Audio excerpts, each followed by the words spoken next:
धन्यवाद। धन्यवाद अध्यक्ष महोदय। एक बहुत पिछड़ी हुई गरीब जाति नायक राजस्थान में निवास करती है, उनके 60 सालों के दर्द को आपके साथ बांटना चाहता हूं, इसलिए आपका थोड़ा सा समय का संरक्षण चाहता हूं। महोदय, पौराणिक रूप से जो नाग, निषाद, यक्ष प्रजाति के लोग हैं उस प्रजाति से ये जाति आती है, और ऑस्ट्रेलियाइड प्रजाति के जो अन्य जातियां हैं, भील, गरासिया, कोल, इनमें से एक नायक जाति भी है। इन सारी जातियों को एसटी के अंतर्गत भारत सरकार की अनुसूची में दर्ज किया गया है। महोदय, जो नायक समाज के लोग हैं, इनकी संस्कृति, इनके रीति रिवाज, इनका पहनावा, परिधान, सब कुछ एसटी के अनुरूप है। और भारत सरकार ने 2003 में ट्राइबल डिपार्टमेंट ने एक डॉक्यूमेंट्री बनाई थी। उस डॉक्यूमेंट्री में भी इसको नायक जाति को भी जो है एसटी की जाति मानते हुए और उस डॉक्यूमेंट्री में प्रदर्शित किया था। इसके अतिरिक्त भी राजस्थान उच्च न्यायालय ने भी जो है अपने एक फैसले में 2008 में इसको जो है एसटी जाति के अंतर्गत माना था। लेकिन महोदय, और इसके साथ ही साथ 1871 का जो क्रिमिनल जनजातियों का जो एक्ट था, उस एक्ट में भी इस जाति को क्रिमिनल जनजाति मानते हुए उसमें रखा गया था, उसके अधीन रखा गया था।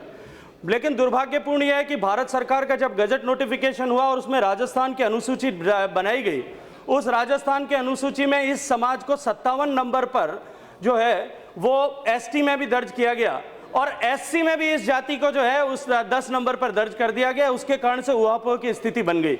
अब कुछ एक स्थानों पर इस समाज के लोगों को एसटी का सर्टिफिकेट दिया जाता है, जबकि कुछ स्थान पर इन लोगों को एससी का सर्टिफिकेट दिया जाता है।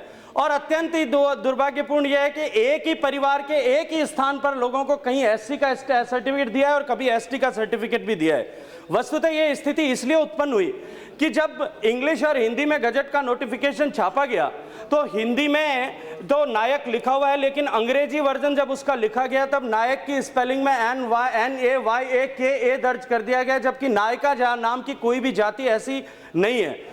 अनेक बार भारत की सरकार और राजस्थान की सरकार ने के बीच में इसके बारे में स्पष्टीकरण करने और इस स्थिति को ठीक करने के लिए वार्ता हुई है, और अनेक बार इसके लिए प्रतिवेदन भी प्रस्तुत किए गए, लेकिन ये उहापोह की स्थिति आज भी विद्यमान है, जिसके कारण से इस अत्यंत गरीब और पिछड़ी हुई जाति को, जिसके लोग छोटे छोटे घरों में और बहुत गरीबी की स्थिति में रहते हैं, उनको उनका जायज हक नहीं मिल रहा है। मैं माननीय आपके माध्यम से इस पूरे सदन और सरकार का ध्यान इस विषय में आकृष्ट करना चाहता हूं कि ये जो गरीब लाखों लोग हैं, इनके दर्द को समझते हुए इस दिशा में तुरंत निर्णय होना चाहिए।